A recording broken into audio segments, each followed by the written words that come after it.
It's Showtime Synergy.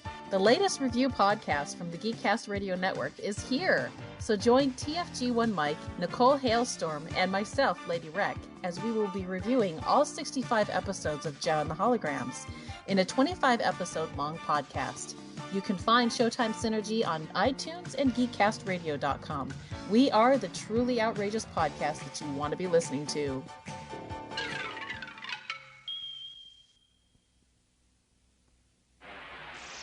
And the Masters of the Universe. I am Adam, Prince of Eternia and defender of the secrets of Castle Grayskull. This is Cringer, my fearless friend. Fabulous secret powers were revealed to me the day I held aloft my magic sword and said, "By the power of Grayskull!"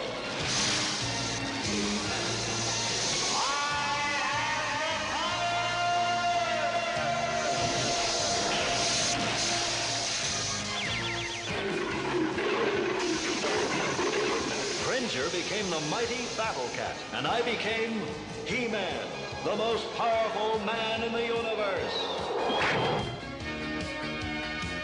Only 3 others share this secret. Our friends, the Sorceress, Man-at-Arms, and Orko. Together we defend Castle Grayskull from the evil forces of Skeletor.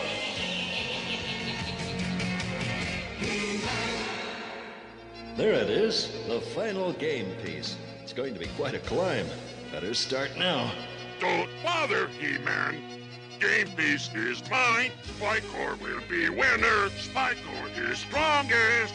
Spycore talks too much. Hello, this is OptimusSolo, and welcome to the 43rd chapter in Tales of Eternia. With me for this journey into the Masters of the Universe franchise, as always, is TFG1Mike. Are you ready for some more Powers of Grayskull, sir? Yes, but only if we can go to the Crystal Palace, please. Not yet. Not yet. Soon, but not yet. We have a few pieces of business we still got to take care of. We are 5 episodes to go as far as reviews. So, and none of these episodes feature Grayskull in them at all. It's okay. No, it's not. It is okay. But before we get into what we're talking about today, obviously, He-Man has been in the news a little bit lately, and most recently through Twitter, somebody involved with the behind-the-scenes of the future Masters of the Universe film tweeted out a concept art image of Battle Cat that made the rounds and went viral pretty quickly. What did you think when you saw that image of Battle Cat? Well, first of all, I every so often, and I don't know if this is just on mine or if it's on everybody's Facebook, but if you look on your main page of Facebook, not your page specifically, but the main timeline, whatever the hell, under where it says, where it has an ad there, it says trending, and it has the first top 3 things trending, and I looked the other day and I'm like, wait, why is Battle Cat trending? What the hell is going on here? And I looked at it, and it looks awesome. I mean, yeah, sure, it's only concept art, but it looks great. Yeah, I mean, it definitely has a certain feel for it. Definitely looks realistic, badass, almost like a dark tone, and definitely a ferocious Battle Cat there, if that's anywhere near what they end up going with. Obviously, it's got some sepia tones to it, etc., which would not, we'd probably be seeing it in full color at some point, but definitely has potential. Absolutely. So definitely something very cool to see. Also, He-Man is more in the forefront than you think. Just got back from seeing Chappie at the movie theater, and obviously it was in a lot of the trailers, but there's a scene where he turns the TV on.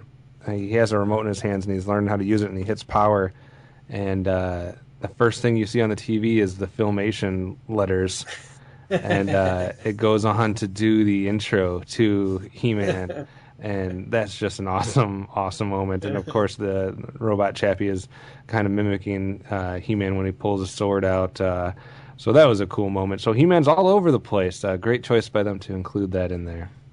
Yep. All right, so back to business, though, for today. In this episode of Tales of Eternia, we'll be giving you our thoughts on episode 126, Capture the Comet Keeper, episode 127, The Ancient Mirror of Avathar, and episode 128, The Games. So we hope you're ready, because it's time to go back to Eternia. Did you see that? That was wonderful, Zagraz. It sure was. Oh, thank you. I'm glad you like it.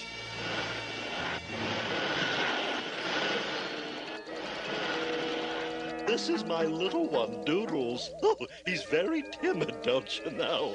And he sometimes doesn't do everything I tell him, but he has a very good heart. Gee, he reminds me of someone. Yeah, reminds me of you, little buddy. Yeah, that's right. Maybe we can play sometime. Oh, you're welcome to play with Doodles anytime you want. Gee, thanks. May we see just a little more, Zagraz, please? Very well. Away, my friends.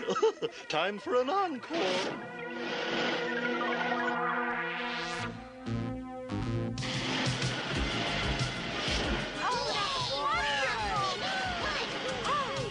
Yes, it is pretty amazing.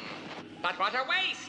He plays with them. All that power, and he plays with them. All right, we start today with episode 126, Capture the Comet Keeper, written by Robert Lamb, air date of Tuesday, December 4th, 1984. Plot goes something like this. Skeletor orders Too Bad to capture Zagraz, the Comet Keeper, so he can force him to direct his comets to destroy Castle Grayskull. Soon the comets are causing trouble all over Eternia without Zagraz's direction. So the bad guys, evil warriors, we have Skeletor and Too Bad, and for the masters we have the regulars. What did you think about the idea that Skeletor has here to use the comets to his advantage and try to use that to destroy Castle Grayskull? I think I've seen this in season 1 when the Comet Keeper first showed up. Yeah, except for Skeletor wasn't trying to kidnap him and use the comets at that point. No, he was trying, he was going to use the comet for evil in that episode, and it's the same thing he's doing here. It's slightly different. No. Yeah. No, not really. In the original Comet Keeper episode, when we first meet Zagraz, Skeletor has corrupted one of the comets and is going to use it to blow open Castle Grayskull. Or he's going to try to. It's exactly the same. That one specific part of the plot. I will say that, other than that, this episode is awesome. Okay. All right. I mean, yeah, it's slightly similar, slightly different. I do like the idea that it's, revisiting something from way back when in season 1, kind of coming full circle towards the end of the series here. So I didn't have a problem with it.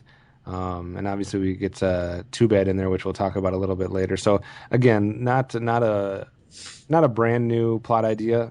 So again, like I say, like a broken record here, it comes down to execution when it comes to something like this, because I'm not going to be sold on it completely just based on the plot. It's going to be how they execute it and how much fun it is along the way. So let's see exactly how much fun we had with this episode and see how many Castle Grayskull moments we have for episode 126. Whoa! Let me go! Stop struggling. No, you stop. You don't know what you're doing. The comets. The comet. Oh, stop, please. My comets need me.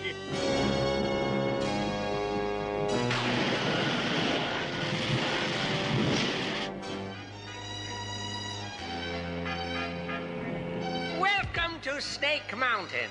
I'm pleased to have you as my guest. Oh, don't give me that. My comets will go wild without me. You're causing a great deal of trouble. Don't I always? I want you to use your comets to help me defeat He-Man and break into Castle Grayskull. Never. Oh, you must let me go, for goodness sake. I never, ever do anything for goodness sake. Everything I do is for the sake of evil. But there's some good in everybody. Not in this body. When are you goody-goody fools going to understand? I am completely and utterly evil. I live to be bad. I care for no one and no one cares for me. Oh, what about your friend here? Watch your mouth. Yeah, don't ever call me that. You see, that is, he hates me. But what is more important, He fears me. That's the way I like it. You can trust someone who's afraid of you. Oh, that's terrible. How can anyone be as evil as you? Oh, you flatter me, Comet Keeper. And speaking of comets, you're going to use yours to help me, or I shall keep you in my dungeon forever. All right, it's time for Castle Grayskull moments for Capture the Comet Keeper. What did you like about this episode, sir? I like everything about this episode, and I have more Castle... I only have one Snake Mountain moment, and that's what I already mentioned earlier, in that it's the exact same plot as the Cosmic Comet from Season 1. But for Castle Grayskull, Skeletor, I feel so much better when I do something bad. Yeah, that's funny. I like his explanation of himself, even when Zagras is trying to... he's trying to argue and say, oh no, everyone has a little bit of good in them somewhere. Skeletor, not a chance. The animation on the flying when they're in the Wind Raider and chasing the comets, those turns and those what are probably, stock animation shots of the Wind Raider turning, I thought that was just excellent. Skeletor's quote again, they say two heads are better than one. I think they're wrong. So throughout this entire exchange between He-Man and Skeletor, that was the PSA. So we don't need a PSA at the end of this episode, right? Yeah, not really. I just found it funny that they're hitting us over the head twice. Skeletor, so many comedic lines in this episode. And the comet chasing Skeletor into the mud, that was hilarious. What about you? What else you got? Anything? No, that's it. Okay. What about you? Like I said, I like the continuity as far as the full circle moment with Zagras and calling back to it. They even do it in the episode. Remember the time? Or, so they reference the other episode, so I like that. I always like seeing Too Bad. I think he's a cool character. And Skeletor, I never do anything for goodness sake. Like that. And he had some other funny moments when he's like, he. And full evil in this episode, man. Skeletor went full evil in this episode. He was all about how bad he was and how evil he was. And it says in the on the DVD list that Robert Lamb was actually told by somebody at Filmation that he was going a little too far and making him too much pure evil, and he needed to calm down a little bit. And it's funny when he's talking to Too Bad's constantly asking him for directions, and at one point someone's coming towards Snake Mountain or whatever, and Too Bad's like, would you like me to do whatever? And Skeletor kind of makes fun of him and a little sarcasm there, and of course I want you to defend Snake Mountain, like don't just let him come right in. He's like, no, open the door for him and let him in, you idiot. And then he makes a comment to Zagras, I don't suppose you have the same problems with your comets. So, and then he also makes fun of Two Head. I thought two heads would be better than one. So, I mean, Skeletor is evil and also funny in this episode. I didn't realize that every single one of my Grayskull moments are related to Skeletor. Yeah. So that's all I had. I really liked Skeletor in this episode. Yeah, absolutely. All right. Well, let's make our way to Snake Mountain and see what there is to detract from this one. I just love the view from this balcony. Me too. It's so peaceful. Hey, look, Zagras must be playing with his comets again. That's odd. We shouldn't be able to see them from here. I wonder what's going on. Yes, Duncan, what is it? I think you better come down here right away. Something's wrong. I'm in the lab. I'm on my way. Zagras' comets are not even close to where they're supposed to be. That's what has me worried. There's no telling what effect these comets may have on the world. Have you tried calling Zagras? Yes, but he doesn't answer. Maybe you and Tila should fly out to his mountain. He may be in trouble. Hey, look, that one's heading for the ocean. Boy, it's a pretty good thing there are no people out there. The comet is too near the water. It's causing a tidal wave. The comets are going all over Eternia. That tidal wave is only the beginning. Those comets will start windstorms and avalanches and who knows what else.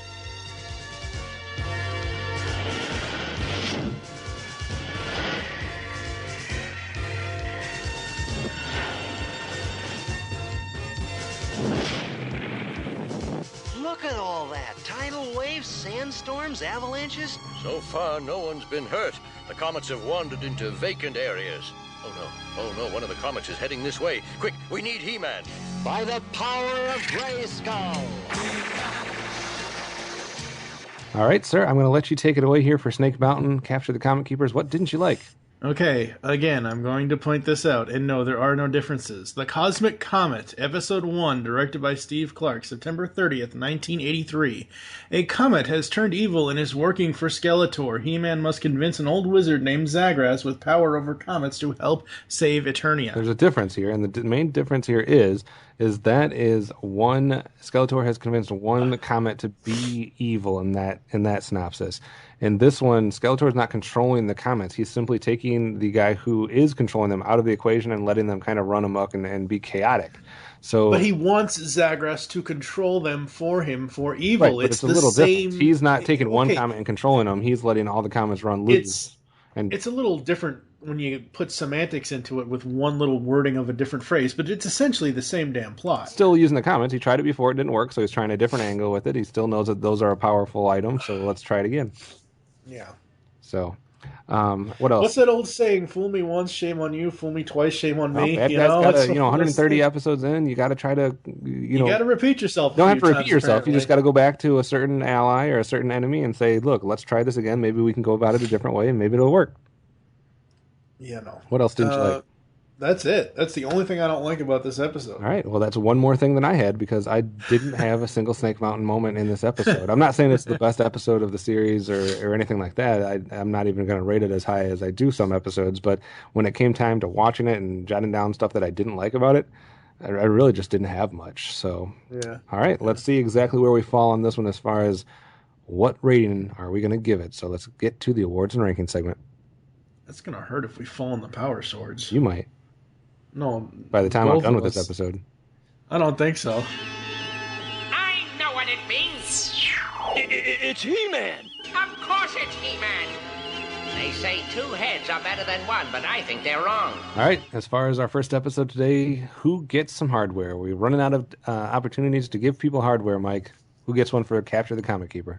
I'm going to give 3 out. Jesus. Yeah. Power swords to Doodles, Skeletor, and He-Man. To who? Doodles, the comet. Oh, God. Come on! I didn't even think about that. He chased him out of his own house and had him land in mud. Come on now. Yeah, I can see that somewhat.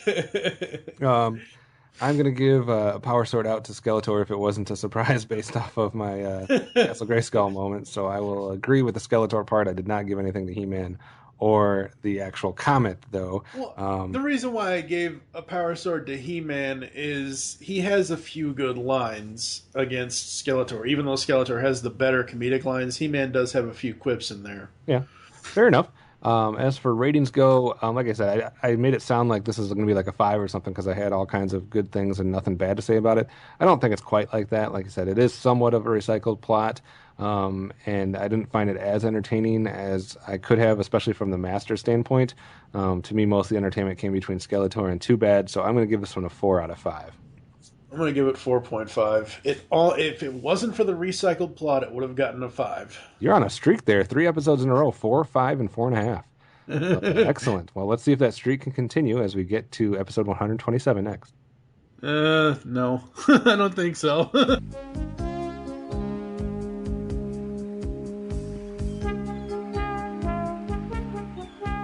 Well, Adam, everyone and everything is on board. Well, except Moss Man. He should have been here by now. What is that? Good you made it. I got tired of waiting and took a nap. That seaweed is Mossman? Yes. Whenever Moss Man goes to sleep, he changes into whatever plants are nearby. In this case, seaweed. Moss Man, meet Malakva. He's our archaeologist. Well, glad to know you. Oh, please excuse me. I'm always leaving bits of me everywhere. All right, you stragglers, jump to it. Now, come on. Let me show you the ship.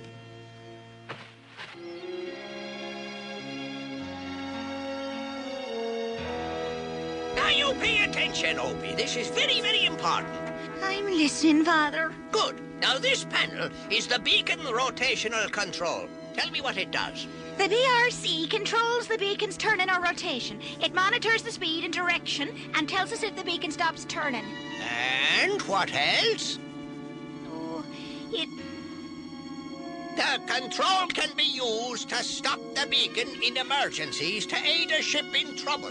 Father, I don't see why I have to learn all this stuff. Most of these machines are on automatic, and we never have emergencies. Only because I have kept this beacon working all these years. Machines need repair and maintenance from time to time. But it's so boring. Check this, check that. Look at the weather report. Nothing ever happens. Not every job is exciting, son. Most jobs are quite ordinary, but they're still important. All right, up next is episode 127, The Ancient Mirror of Avathar, also written by Robert Lamb. Air date of Wednesday, December 5th, 1984. Prince Adam, Malactha, and Mossman board the Fairwind on an expedition to the ancient island continent of Avathar. But Trapjaw is also on board, disguised as the sailor/pirate. So the bad guys, Skeletor is mentioned, otherwise we see Evil Lyn, Trapjaw, and Too Bad. Masters, it's just Prince Adam, He-Man, and Mossman. And the PSA is He-Man about boring jobs that seem unimportant still being important, and some stuff like that. A little bit of trivia here.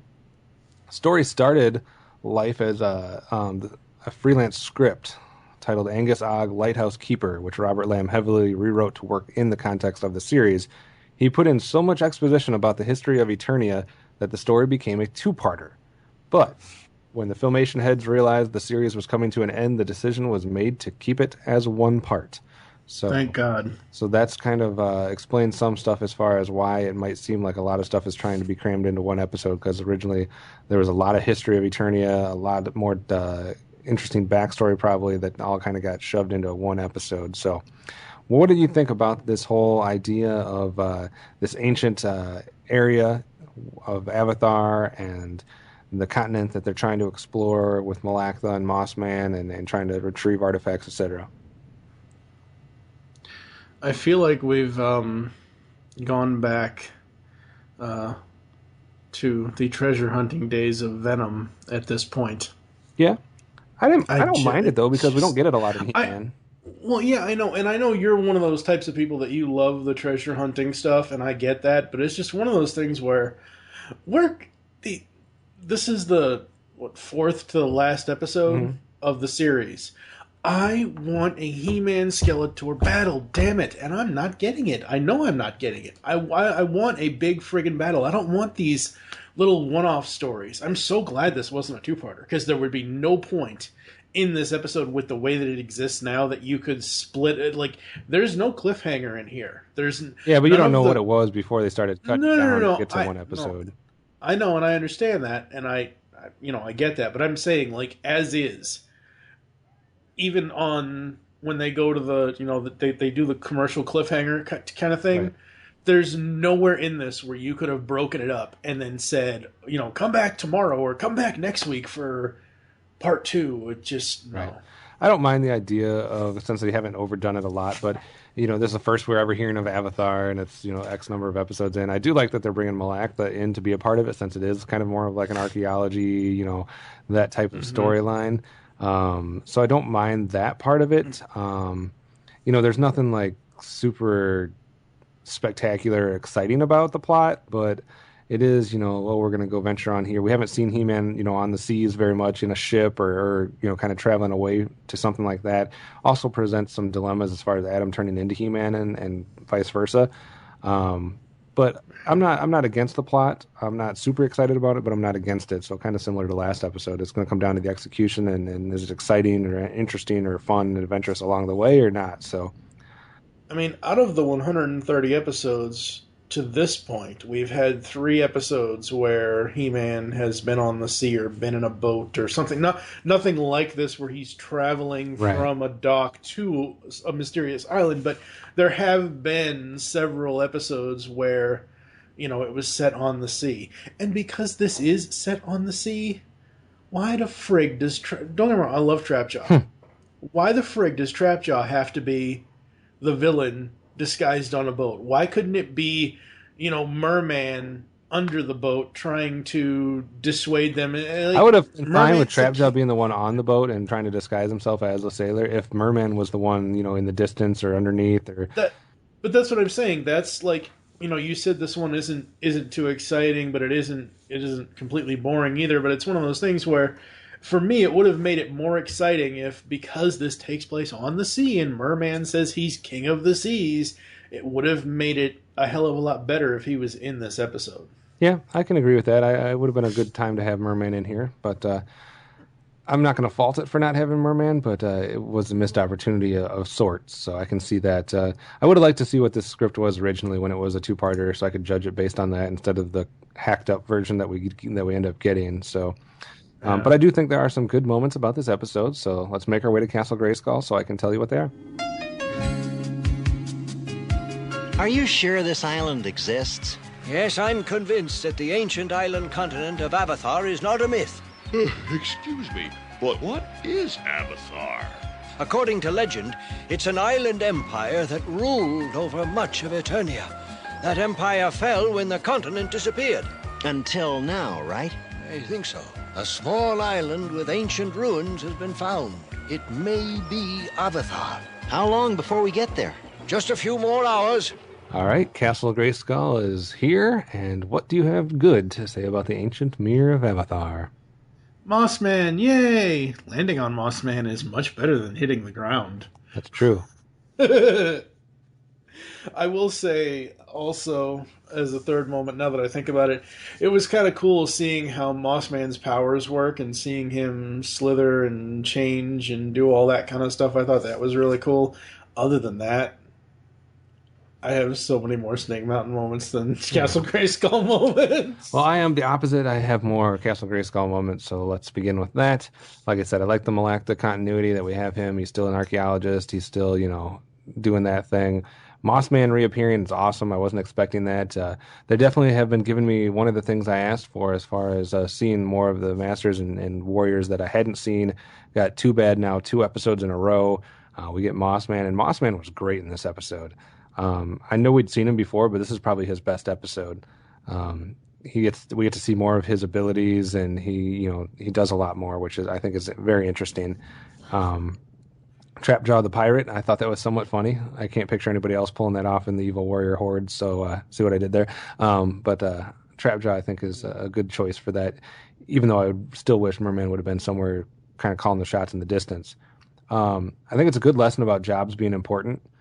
And how, it's something we haven't got as much from the kids' lesson moral segment as far as, it might seem monotonous, it might seem boring, but that doesn't mean it's not important to some bigger factor. A lot of backstory here. Like I said, I wish I would have got to see the whole picture of that.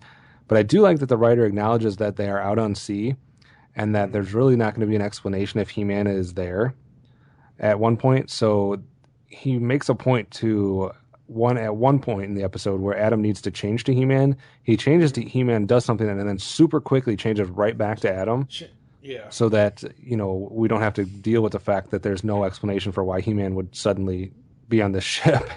So I like that he did that at that point. I thought it took a little thought from the writer as far as doing that.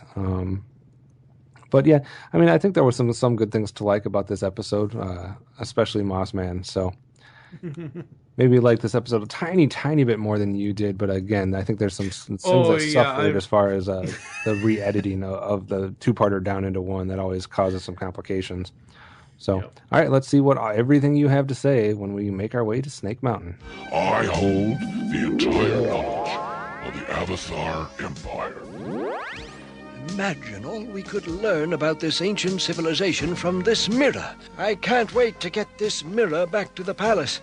I could spend the rest of my life just researching Avathar's past with it. Mossman, would you please start packing up the treasures in the other chamber? Be happy to. I'll give you a hand with that mirror. All right, we've arrived at Snake Mountain for Mike to get on his soapbox and tell us everything that's wrong with the Ancient Mirror of Avathar. Hey, now you've gotten on your soapbox. I know, so now it's your turn. Go ahead. So. Inform us. That was a boy. I thought it was a girl until the father called him son. Damn girly voices. And since when are there leprechauns on Eternia? I mean Irish people. How the hell is that even a disguise? Come on, Trapjaw, you can do better than that. I liked it. Like, come on, that was the worst pirate disguise ever. There are switches in that place, really? There are just lights, random looking switch. Give me a break. Yet another kid wanting to just shuck his responsibilities. The series is almost over. Couldn't they have dropped this type of storytelling like 20 episodes ago? Seriously, water got into the lighthouse, really? Because the kid wasn't watched. We'll stretch there. So glad this was not a two-parter. So damn boring. Wait, the kid's name is Opie, really? Andy Taylor's son is way better than this kid. The episode had no plot whatsoever other than teaching the kid a lesson, and the villains do nothing. They don't do anything. At all. Ugh. How'd you really feel? I just told you.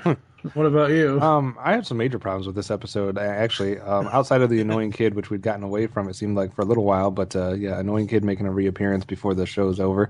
How are they expecting to get that mirror out?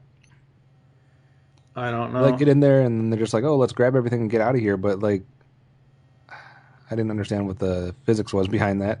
And does Trapjaw know He-Man's identity now? Apparently so. Because they didn't really...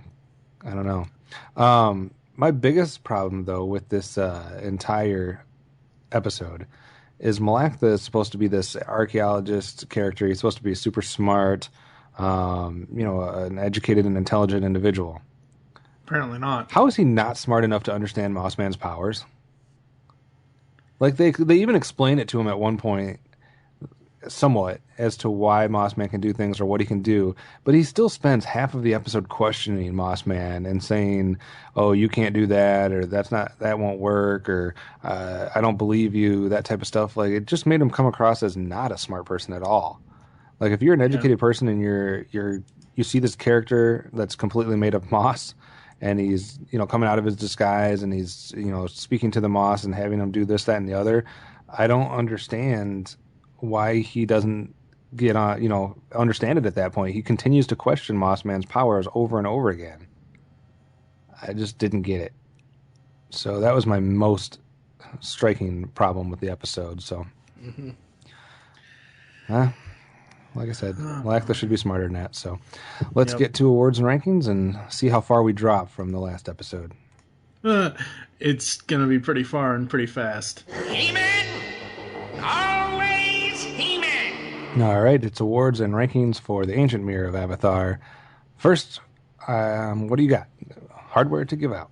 I'm going to give a power sword to Mossman since it's his last appearance, and he pretty much was pretty awesome in this one. Other than that, I'll give a Havoc Staff to the kid because all the kids in this series deserve Havoc Staffs. That could go down a very bad path if we follow that chain of logic thought process. With the exception of the Star Child, maybe. But all right. I was not a big fan of Mossman as far as my memory served. Going into this, I wasn't like, oh, Mossman, he's one of my favorite characters or anything. He's kind of like a throwaway character to me. Like, I didn't really know much about him. I remember the toy. I remember what he looked like, but I was always just kind of like, whatevs. But I actually liked Mossman in this episode. If there was more episodes like this, I probably would have become a fan of his because I definitely enjoyed him. So I'm going to give him a power sword as well for this episode. So you gave the last episode a 4.5 Orko out of 5. What are you doing for Ancient Mirror of Avathar? 0.5. It only gets a 0.5 because of Mossman. Ouch. I did not think it was that bad. Shoosh. Yikes. Yep. Like I said, I had some problems with it. I have some story issues with it and some interest levels that weren't high enough for me. So I went down to a 3 on this one.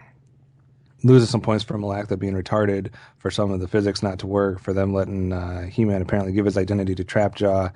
It had potential, so I'm not going to give it a terrible score. And there were some things I liked about it, especially Mossman. So I'm sticking with a 3. I'm not going as far down as you did. So, All right, so Mossman must have shielded the blow with that episode a little bit for me. We'll see how we end today as we make our way to episode 128, entitled The Games.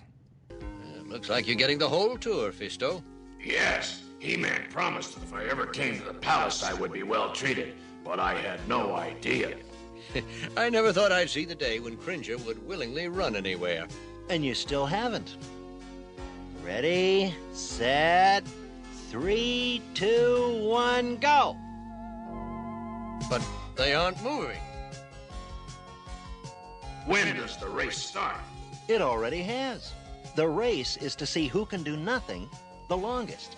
You see, they can't move, blink, or make any visible motion. The first one who does loses. And I always win. You do not? Oh, you lose again, Cringe. I lost? But how? When you talked, your lips moved. And if you move, you lose. But Orko talked first, so his lips moved too. Yeah, but with Orko, how can you tell? I hate to say it, Adam, but you've got a point. An excellent race, Prince Adam. Would you not agree, Man-at-Arms? Yes, Fisto. Man-at-Arms? What's that? It's a ship.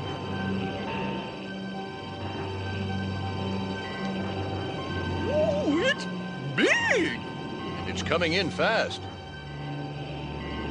I wonder what it wants. Well, whatever it wants, I think we're about to find out. People of Eternia, hear us. We are the Bendari, seekers of truth. We come to you with a problem. Where we come from, there is no evil, only good. But here, the powers you call good and evil are eternally in conflict. Boy, he can say that again. We wish to understand the difference between good and evil. Therefore, we have arranged for a test, a game, that will help us understand. We shall search among for the most powerful representatives of good and evil, and they shall be asked to compete in a game to see which is greater. We shall make our choices tomorrow at midday. Until then, farewell. All right, it is time for the last episode today, episode 128, The Games, written by another one by J. Michael Straczynski, air date Thursday, December 6, 1984. The alien Bendari select two warriors to pit good against evil. Because Adam is prevented from turning into He-Man in time, Fisto is chosen as the heroic warrior. Meanwhile, Skeletor has amplified Spycor's evilness to make sure he won't be chosen himself. During the game, however, the evil warriors are allowed to cheat, while the good must try to win without resorting to such tactics. So we almost got our He-Man versus Skeletor showdown here that you were looking for. The bad guys in this one are Skeletor, Spycor, Beastman, and Merman in his final appearance. And the Masters, we have all the regs plus Fisto making a reappearance. And the PSA is about Man-at-Arms with the value of trying and don't give up and, keep on keeping on kind of thing. If you don't succeed at first, try again type scenario. So the games, I'm going to go first actually. This is the closest we ever came in 128 episodes to getting a plot that literally is something almost taken out of Star Trek The Next Generation. And what I mean by that is this is the type of storytelling that Star Trek did really well, where they would have an alien race come in that was trying to examine humans or trying to examine different races, trying to learn about morality or this, that, and the other. And I really enjoy that type of scenario where it's a completely foreign group and they're trying to learn about Eternia or about what makes good, what makes evil, different things like that. Give us your best examples and let's see what happens with it. So I love the plot setup. Again, that doesn't go into execution. That doesn't go into how well they do it or how poorly they do it, or if it's exciting or if it's funny or if it's boring, etc. But from just a purely plot standpoint, I was 100% behind this one. What about you? Nope, not again. The second episode of the day that has a reused plot. Pretty much the exact same thing as what happened in one of the other Game Master or whatever the hell it was plots from season 1, or hell, it might have even been earlier in this season. I'm trying to find it as I speak this, but it's one of those things where as I've already said today, we're 5 episodes left. They could have done so much better. This season 2 is just turning to shit for me, honestly. I disagree with that big time. How can you say it's turning into shit for you when you've rated this is the 3 of the last 4 episodes you've rated above a 4? This is the exact same plot as a previous episode where someone... Yes, it is. Yes, it is. The one where the alien was talking to Randor and said, "Oh, I want to learn so much about your planet. I want to learn about good and evil, and I'm going to have a contest, and blah, blah, blah, blah, blah." It wasn't someone where they picked out the strongest evil, the most evil, and the best person. Yes, it was. They picked 2 people and had them suit against each other? Yep, it was He-Man and Skeletor. What episode are you talking about? I'm trying to find it. Well, you need to figure it out, because I don't ever remember seeing something that was quite done at this angle. There's been episodes where Alien has come down and wanted to learn about them, but it wasn't give me your most evil warrior, give me your greatest good guy, and let's see. Yes, there was. Oh. Yes, I know. I remember this. Yes, there was. You keep trying to find that, but from a plot standpoint, like I said, 100% behind this. Something straight out of like a science fiction TV series like Star Trek. Love the idea of examining ourselves through the eyes of an alien entity. Especially one that's not ever seen, and it's just kind of like the voiceover type thing. So again, I'm not saying if I like the execution or not, or how I'm going to rate this episode, but based purely on what the plot was setting up, 100% behind it. So he'll do your research as we take a break and make our way to Castle Grayskull to see how the execution went, and if it lives up to the actual plot. Behold! The Evil Geyser! It's a little invention I've been toying with. It can increase the evil power of anyone inside it 10 times over, making that person the most evil being on Eternia. Sounds like my kind of invention. There's just one catch. Uh-oh. I made the Evil Geyser for myself, but then I found that it may have certain unforeseen dangers. On second thought, it's not my kind of invention after all. Mine either. Ah, a volunteer! Congratulations, Spy Corps! And good luck. You're going to need it. All right, we're back, and we're at Castle Grayskull, but before we go too far into it, we have some business to clear up here. So, Mike was referencing in the last segment the episode The Arena from Season 2, episode 16 of Season 2. I'm going to read the synopsis, and then I'm going to tell you why you're wrong, Mike. The synopsis is Man-at-Arms has made contact with an immensely powerful yet peaceful alien being known as Ohm. When King Randor and his subjects welcome Ohm to Eternos, Skeletor attacks with the help of General Tataran and his goblin army. During the mighty battle, Ohm decides to pit one warrior from each side against each other and ends up choosing He-Man to face Skeletor. Here's the difference, all right? The major difference is this was an alien that was all about peace. All right, he was an alien that was all about peace. And what happened was he is observing a battle that he can't understand. He can't wrap his brain around. Hold on, let me finish. Let me finish. He's trying to figure out what's going on with this battle. He's against it because he's a peaceful alien.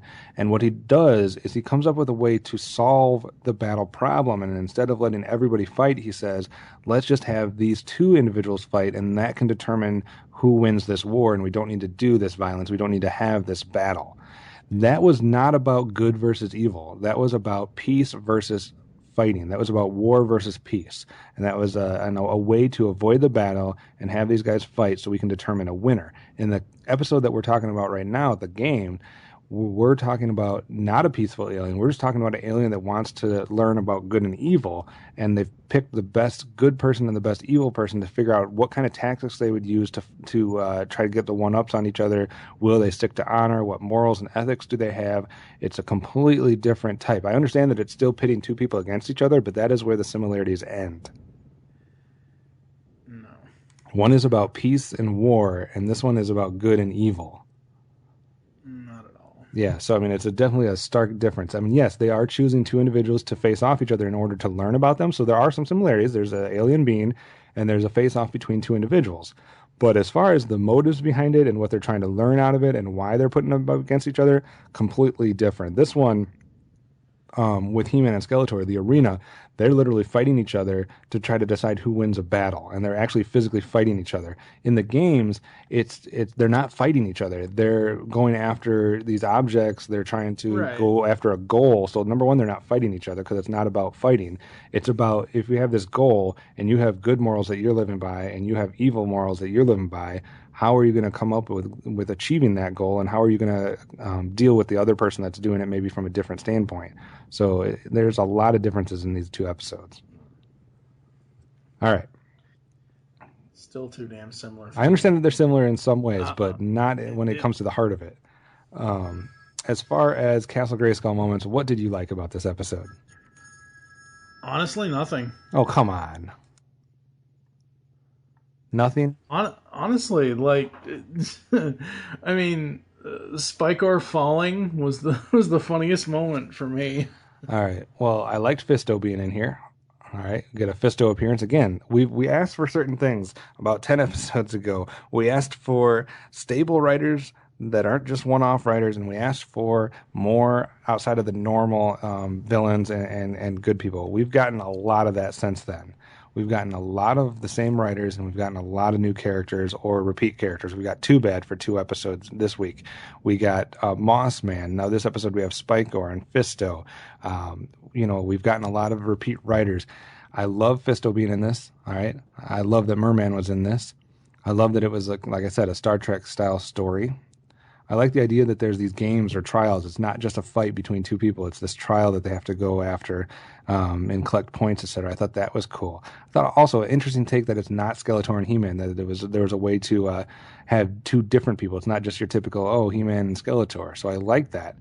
Even if it had the cool element of He-Man eventually tagging in. It's like a tag team in the WWE here. He-Man got the tag and got to come in.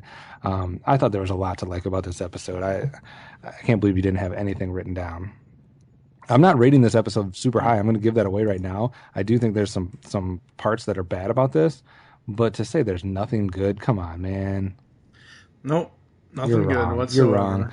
Tim will once again agree with me because I'm right. So let's make our way to Snake Mountain to see what the heck Mike's talking about, unless he just recycles his old "this has been done before" argument.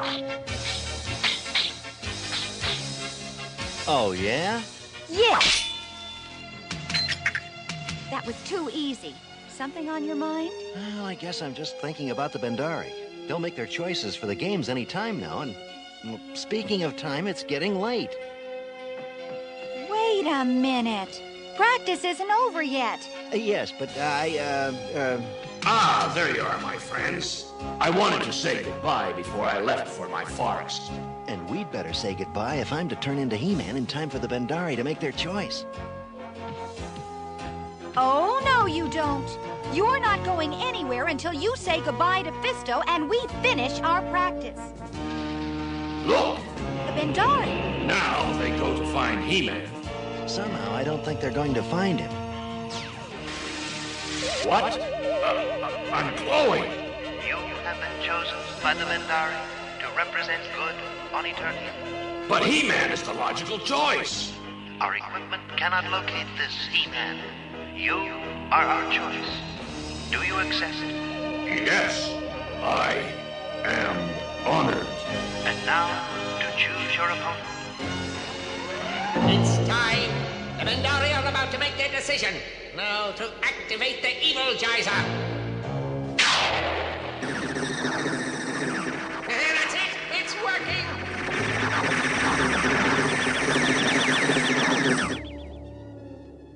It worked. You have been selected to represent evil on Eternia. The games will begin soon. We did it. Now get him out. We must get him ready. We have a game to win. All right, it's time for Mike to get on his soapbox and give us all the different reasons, not just one, all the different reasons why this episode was not good. Okay, I know it didn't happen yet, but Jesus Christ, an evil geyser. Megatron did it better in Heavy Metal War. Get off the Transformers train. Well, of course evil has no rules, otherwise they wouldn't be evil, you dumbass. No, there's evil that has rules.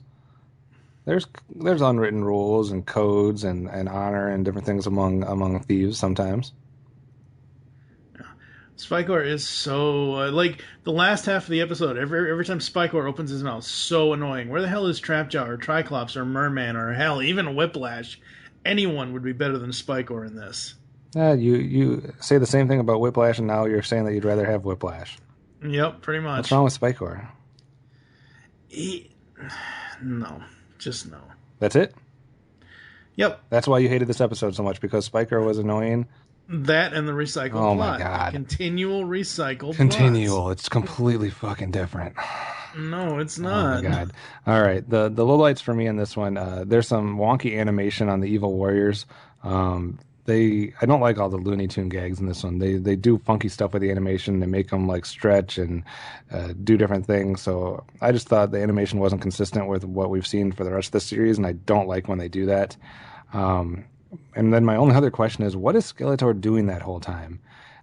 He keeps checking in and like he's monitoring the battles and whatnot, but what is he in that driller exactly doing? Like, what is the purpose of that? It's just like, and we'll go to Skeletor underground drilling through the dirt for apparently no reason. Maybe I missed something. Yep. Maybe I fell asleep for a second, but I wasn't sure why Skeletor was doing that or what the purpose was for the whole time. Like, Merman is out there and Beastman or whoever is out there like trying to help Spikor do different things, and meanwhile Skeletor is just drilling through the planet. Maybe it was all the diversion. He was doing other things while this whole thing was going on that we never got to. I'm not sure, but basically just the animation being wonky is probably the biggest thing, biggest problem of this episode. But otherwise, a decently entertaining episode overall. So, all right, regardless of what Mike thinks, please make sure, guys, that you go to the website and let him know why this is not a recycled plotline. Two similarities does not make it a recycled plotline, but let's get to the awards and rankings and see what kind of idiotic rating Mike gives this one. Let's see how Fisto likes a taste of my new weight magnifier.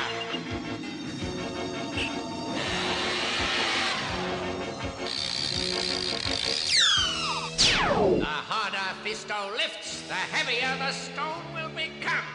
All right, it's awards and rankings time. As things have got heated here during the games, obviously I am fighting for the side of good, and Mike is fighting for the side of evil. He's been evil-jized, like he said earlier, by Megatron and Skeletor and all kinds of other people. So what kind of hardware do you have to give out for the game, sir?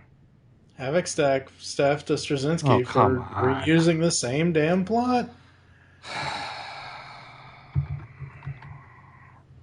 Not the same plot. What part of my explanation did you not understand?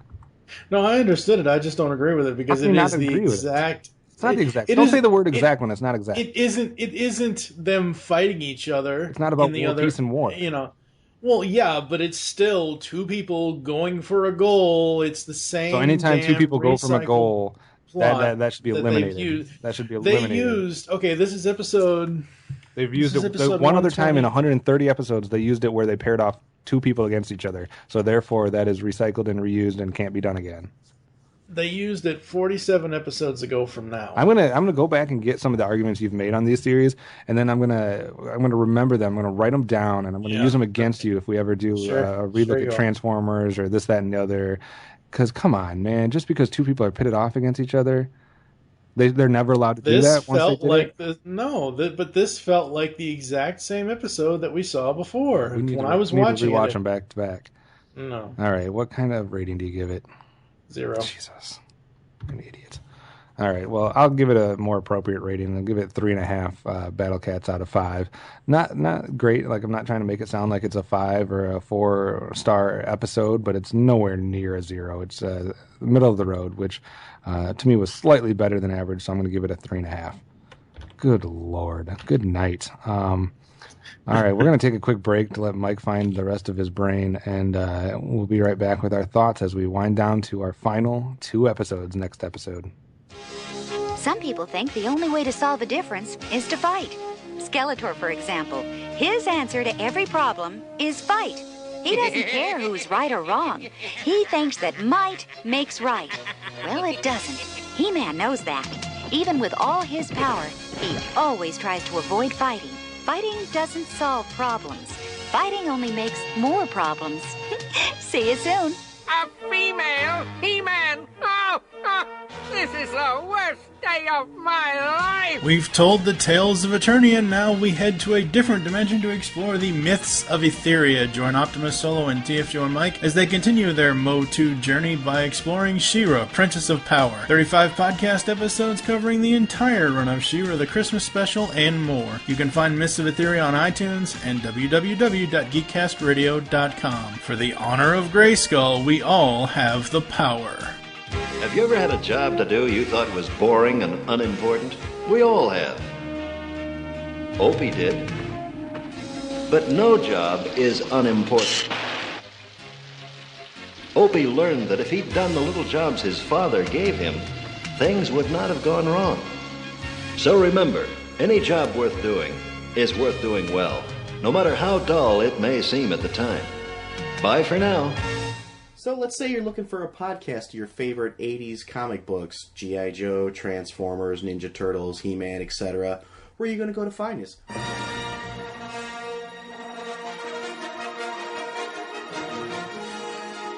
Welcome to Star Joe's Podcast. I'm your host, Ryan. And I'm Chuck.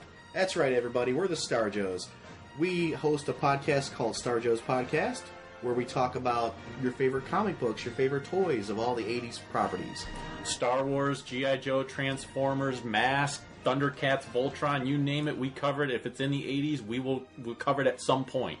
Yeah, so what you want to do to find us, you can go to iTunes, you can go to www.starjoes.com. And remember, the Force will be with you. Because knowing us is half the battle.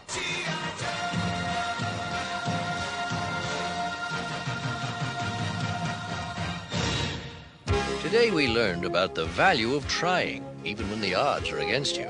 Sometimes when people around us aren't playing by the rules or the job seems too big, it's easy to become discouraged. But that's when you really have to stick with it and keep trying, because that's how winners are born. So whether you're playing a game or doing your schoolwork, no matter how far behind you think you are, don't give up. Remember, you can't win if you don't try. See you next time. Hey, I'm Gary. I'm Mike. I'm Chuck. And I'm Justin. Join the four of us every week on the internet's #1 and longest-running G.I. Joe podcast, What's on Joe Mind? It's Joe news, reviews, and interviews like you've never heard them before, delivered right to your MP3 player. Our guests include Jason Marsden, Kevin Michael Richardson, and Matt Yang King from G.I. Joe Renegades, Larry Hama, Robert Adkins, and John Barber from IDW Publishing, and many more from around the online Joe community. Yeah, it's guys talking about Joe. Think of it as Joe Talk meets Sports Talk. And we make fun of Chuck. Right, and we... Hey, again? Come on, Chuck. We're just kidding. Kinda. Sometimes Chuck makes fun of himself. Right, and we... Okay, seriously, this is just getting ridiculous now. It's What's on Joe Mind, every week on the Geekcast Radio Network, InsidePulse.com, Stitcher Smart Radio, and iTunes. Download and listen today. I suppose I still can't say something about Transformers, can I? Come on, no. What about sports? That sounds good. Yeah, that's all right. Yeah, you're wrong. I think about ruling all Eternia more than I think about fighting. Fighting is a close second. You think you must fight to get your way. Fighting is no way to solve differences. I think it is. That's why you'll lose. Wanna bet? You broke my staff!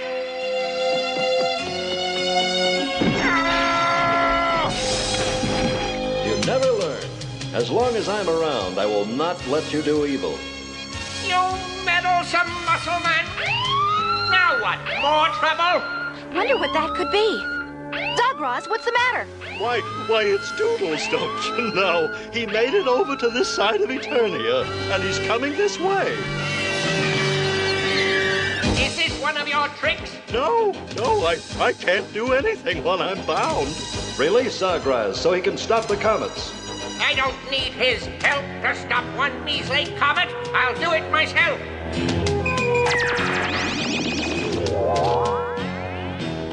All right, thanks for sticking with us. And that means there's only 2 episodes remaining for He-Man and the Masters of the Universe from 1980. So we're down to our final 2 episodes of this part of the podcast.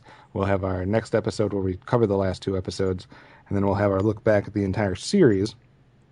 We have 2 episodes left. There's really not much that you can say as far as things you're going to look for or whatever. They only have two opportunities to give us anything with To Save the Creatures in the Cold Zone coming up. But you had been on a good run there for a while. 5, 5, a 4, 4.5, a 5, a 4, a 4, a 4, a 5, a 4.5. Now all of a sudden you're given a 0.5 point and a 0. Is that just that you're just going out? You've had enough? So No, it's not just that I'm tired of this series. I watched these episodes, and nothing about them made me happy. Nothing about them. No, I'm serious. I mean, there's a couple of things. I gave a 4.5 to the first one. That one was really enjoyable. The other two here today, it was just. He-Man and the Masters of the Universe is going out with a whimper, in my personal opinion. It really, really is. First of all, I was expecting lots of more Triclops. I was expecting... First, where the fuck is Stinkor? I remember Stinkor being a toy as a kid. He's not in here at all. No, he's just a toy. Where the hell are the damn Snake Men? Where's Tongue Lasher? Where's King Hiss? Where's all that stuff? I'm wondering what the hell I was doing in 1985. Playing with your toys, man. Playing with your toys. I'm serious. And we'll go over all the different characters that are only toys or that didn't appear. No, and I know we will, but I'm not trying to sit here and list them all. I'm just saying that after, we're coming down to the wire, like you said, next week we got 2 episodes left, and it's like I was expecting so much more out of season 2 than we got. Yes, we got a lot of really cool things. We also got a lot of really shitty things, and as it's winding down, the series is going out with a whimper, in my opinion. No, I disagree. I haven't given anything a low rating since Beauty and the Beast back at episode 17.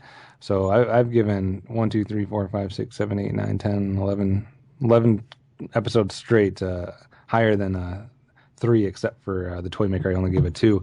So I mean, I think it's been strong. And you can't. Obviously, we don't know which characters were in plans to be in episodes going into season 3, if they would have had one, or what toys were released later on that would have been turned into characters that would have been in the series. I actually think it was going. We'll get into it next episode, but I don't think this series goes out with a whimper by any means. But I can understand. I didn't have great ratings for the Ancient Mirror of Avathar or the games. I give it a 3 and a 3.5, so I'm not necessarily saying they're great episodes. But I disagree with the series going out with a whimper. I don't think that's the case, but we'll have to see exactly how it goes out when we get to our next 2 episodes as we wind down the series once and for all. But you'll have to wait until then to hear how exactly we think the series goes out literally. Thank you for listening to the Tales of Eternia. If you'd like to get in contact with us or leave feedback for the show, there are several ways to do so. Visit the website, geekcastradio.com, where you can comment on this and all of our other episode posts. Send email to feedback@geekcastradio.com. Put in the subject line POGS, Tales of Eternia, episode 43. Leave the show's feedback in iTunes. Please do this. Follow us on Twitter, @GeekCastRadio is the network Twitter. Mine is TFG1Mike. What is your Twitter? @OptimusSolo. You can also follow @POWER of GRAYSKULL for all the other He-Man, Powers of Grayskull podcast stuff I post up there. Become a fan on Facebook. Go to facebook.com/GeekCastRadio Network. Call the voicemail line. Tell us the show you're leaving the message for and your name. 502-526-5821. If you guys want to call and leave us voicemails, we need them before March 15th. So you got 1 week to give us voicemails to put into episode 45, which is the overall recap. We hope you enjoyed the tales today, and don't forget to join us in our next adventure when we'll conclude the Season 2 and the series discussing episodes 129 and 130 to save the creatures in the Cold Zone. For now, I am TFG1Mike with... the one and only and always right OptimusSolo. Always wrong, OptimusSolo. By the power and for the honor of Grayskull, we all have the power.